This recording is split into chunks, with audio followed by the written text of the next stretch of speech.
The Stone Pit Accident. John was a father of four and had been a husband for the past 20 years.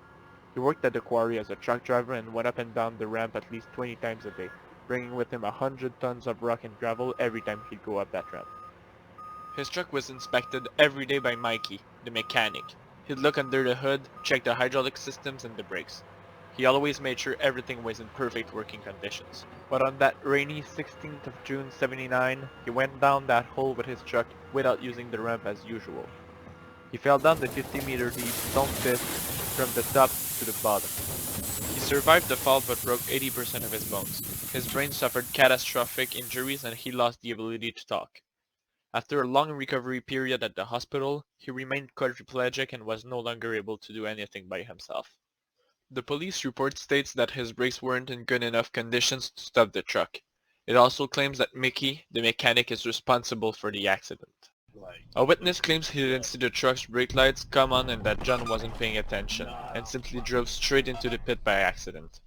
John never answered questions about the accident, and understandably so. The following exchange happened in court during Michael Baudouin's trial for the attempted murder of Johnny Charette. Mikey said, "I swear I checked everything. My report is complete. The brakes were in good enough condition to stop. The brake lights were also in perfect working condition."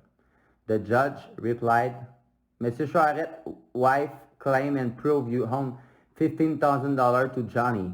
We are also aware of your crippling gambling addiction.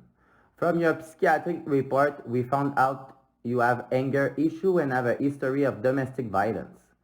Mikey could not afford an attorney and the one provided by the provinces wasn't able to prove Michael's innocence. After a long process, Mikey was found guilty of the attempted murder of Johnny. He spent 5 years in prison and had to give John's family $15,000 a year for 20 years, for a grand total of $300,000. This is the story everyone settled on to this day and know to be true. Johnny's my grandfather and he passed away last week.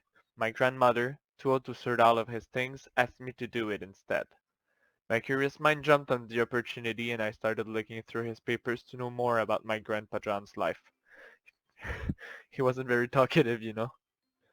After going through many piles of the equivalent of 2 days junk mail, I finally found something interesting. A cardboard box full of his personal diaries.